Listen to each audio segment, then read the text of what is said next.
ඒ කියන්නේ ඔයාලට මේ කාලේ කැපකිරීම කරන්න වෙයි සමහර දේවල්. දැන් සමහරට යාළුවෝ ට්‍රිප් යනවා ඇති, සමහරට යාළුවෝ හොඳට ජීවත් වෙනවා ඇති, සමහරට ඒගොල්ලෝ දැන් සමහර ළමයින්ගේ යාළුවෝ කැම්පස් වලට ගිහිල්ලා අර ඒවා ගැන ඔයා පොඩ්ඩක්වත් කියා කරන්න එපා. ඔයාලට නැති වෙන දේවල් ගැන හිතන්න එපා. ඔයා ගැන කොන්ෆිඩන්ස් එක තියාගෙන ඉන්න. ඒක ගොඩක් වැදගත්. අර මම දැක්ක ගැන මාර ලස්සන කතන්දරයක්. අර තායිලන්තේ මේ අවුරුද්දේ අර මිස් වර්ල්ඩ් එක දිනපු කෙනා කවුද? තායිලන්තේ එක්කෙනෙක් නෙදිරුවේ. එතකොට ඒ තායිලන්තේ මේ මිස් වර්ල්ඩ් එක දිනපු කෙනා මීට කලින් අවුරුද්දක මිස් යුනිවර්ස් කියලා. දැන් මේ ඔය ලෝක රූරජින තෝරන එකට එක එක එකම ලෝක රූරජින කියන එක එක කට්ටියක් විතරක් නෙමෙයි තෝරන්නේ. ඒ කියන්නේ මිස් යුනිවර්ස් කියලා වෙනම තෝරනවා. මිස් වර්ල්ඩ් කියලා වෙනම තෝරනවා. ඒක ඒ දෙක එකිනෙකට වෙනස් ඛණ්ඩ දෙක. විදිහම එකිනෙකට වෙනස් ආයතන දෙකක් කියලා. එකිනෙකට වෙනස් ආයතන දෙකක්. දැන් මේගොල්ලෝ තෝරනවා. දැන් උදාහරණයක් විදිහට හොඳම ගායකයා තෝරද්දී දැන් මේ මොකද හිරු ස්ටාර් දෙනවා, දෙරණදීම් ඩ්‍රීම් ස්ටාර් දෙනවා. ඒ වගේ තියෙනවානේ. සිරස වොයිස් තියෙනවා. ඒ වගේ. දැන් ඒ වගේ අර දෙක දෙකක්ලු. ඒ කියන්නේ මිස් යුනිවර්ස් එකක්, මිස් වර්ල්ඩ් එකක්. දැන් අර කියන තායිලන්තේ කෙනා මිස් යුනිවර්ස් ගිහිල්ලා කලින් තුන්වෙනි ස්ථානයට පත් වෙච්ච කෙනෙක්. මිස් යුනිවර්ස් ගිහිල්ලා එයා තුන්වෙනි ස්ථානයට පත් වෙච්ච කෙනෙක්. එයා මිස් වර්ල්ඩ් එකට ඇප්ලයි කරන තුන්වෙනියා කියන්නේ ලෝකෙම තුන කියන්නේ පට්ට ලොකු රෑන්ක් කියන්නේ ලොකු. එයාට ඒකත් එක්ක ලොකු දේවල් ගොඩක් හම්බ වෙනවනේ. ඒකත් එක්ක එයාට දැන් එහෙම දිනුවාම ඒගොල්ලන්ට අර රටවල් වලට දෙන්න සල්ලි පවා ප්‍රතිපාදන ඒගොල්ලන්ගේ මේ වැඩවලට උදව් සහ ඒ ගොඩක් වෙලාවට ජීවිත කාලයක් පුරාවට ගොඩක් දේවල් හම්බ වෙනවා. ගොඩක් දේවල් හම්බ වෙනවා ඒක හරහා. දැන් මෙයා දැන් තුන්වෙනි ස්ථානයටත් හම්බ වෙනවා. දැන් මෙයා තුන්වෙනි ස්ථානයේ ඉඳලා මෙයා ඊළඟ පාර තීරණය කරනවා දැන් මිස් යුනිවර්ස් නේ මෙයා හිටියේ.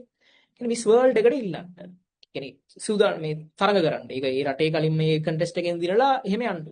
ඒතර කලින්ම මෙයා ඒකට වර්ල්ඩ් එකට යන්න කලින් එයාගේ රටේ වර්ල්ඩ් එකේ එක කම්පිටිෂන් එක දිනනවා. ඒතර ඒ ගන්න තීරණෙත් එක්ක එයාට අර සියලු දේ නැති වෙනවා දැන්. ගන්නකෝ මේක කම්පැනි දෙකක් නේ. එතකොට මෙයා අරක තීරණය කරපු ගමන් මෙයා මේ ඊළඟ කම්පැනි එකේ තරඟට යනවා මිස් වර්ල්ඩ් එකට යනවා කියලා තීරණය කරපු ගමන් මෙයාට සියල්ල නැති වෙනවා. අනිවාර්යයෙන්. ඒ කියන්නේ අර මිස් යුනිවර්ස් එකෙන් හම්බෙච්ච සියලු දේවල් ඒ ඉස්සරහට හම්බෙන්න තියෙන මුදල් හෝ ඒ සියලු දේවල් එයාට කෙලින්ම නැති වෙලා යනවා. ඒගොල්ලෝ සම්පූර්ණයෙන් මේව අයින් කරලාම දානවා. ඒගේ ලිස්ට් එකෙනුත් අයින් කරලාම දානවා. දිනුවා කට්ටිය දිනුවා වුණත් එයාව අයින් කරලා දානවා. තුන්වෙනි ස්ථානේ ගත්තම අයින් කරලා දානවා. එතකොට හිතන්න මේ මනුස්සර කොච්චර කොන්ෆිඩන්ස් එකක් තියෙන්න ඕනද? මෙයා තුන්වෙනියා වුණා. මෙයාට තව රෑන්ක්ස් දෙකයි උඩට යන්න තියෙන්නේ. ඒ දෙක වෙනුවෙන් මෙයා අනිත් ඔක්කොම ටික අමතක කරලා දානවනේ. හිතන්න මෙයාට තව රෑන්ක්ස් දෙකයි උඩට යන්න තියෙන්නේ. දැන් දැනටම තුන. ඒ දෙක වෙනුවෙන් මෙයා තුන වුණා කියන එකත් මේ මුළු ලෝකෙම්ම තුන වුණා කියන එකත් එයා අමතක කරලා ඒ සියලුම දේවල් ටික එයා අතහැරලා දානවා. අතහැරලා දාලා එයා මේකට අලුතෙන්ම තරම් කරනවා මෙයා එක වෙන්නම් බලාගෙන. හිතන්න ඒක මාර කන්ෆියුස් එකක්. ඒකත් එක ඔක්කොම අතහැරලා දාලා කියන දැන්. ඒ කියන්නේ ඒ වගේම එයාට එනවනේ ලොකු කැපිල්ල. කැපිල්ල මොකද්ද? හිතන්නකෝ දැන්. අපි හිතමුකෝ හිරු ස්ටාර් එකේ එකේ 10 වෙනි ස්ථානය 8 වෙනි ස්ථානය වගේ කැපිලා ගියපු එක්කෙනෙක් ඩ්‍රීම් ස්ටාර් එනවයි කියන. ඒතර ඩ්‍රීම් ස්ටාර් වට පස්සේ ඩ්‍රීම් ස්ටාර් කම්පැනියෙන්වත් සමහරට මෙයාට ඒ දෙරණෙන් කැමති වෙන්නෙත් නැති වෙන්න පුළුවන් නේ මෙයාට එක දෙන්න. ඇයි අර අතනින් 10 අරකේ 10 වෙනිය විදිහට කැපිච්ච එක්කෙනෙක්. ඒතර මෙයා අපේ ඇවිල්ලා එක වුණොත් අපිට හරි නෑ කියලා වගේ නිකන් එහෙම කම්පැනි ඇතුළෙත් ප්‍රෙෂර් එකක් එන්න පුළුවන්. ඉතින් එහෙම ප්‍රෙෂර් එකක් පවා එන්න පුළුවන්. දැන් අරකේ තුන්වෙනිය වෙච්ච එක්කෙනාට අපි එක දෙන්නේ නෑ කියලා මිස් වර්ල්ඩ් කම්පිටිෂන් එකකින් තීරණය කරන්නත් පුළුවන් නේ.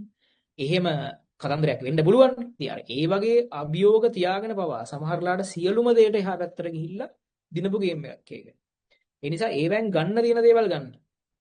තමන් ගැන කොන්ෆිඩන්ස් තියෙනවා නම් තමන්ව විශ්වාස කරනවා නම් ඔයාට මේකේ පළවෙනියා ලංකාවේ එකද ලංකාවේ දෙකද ඔවා කිසි දෙයක ගේමක් නැහැ.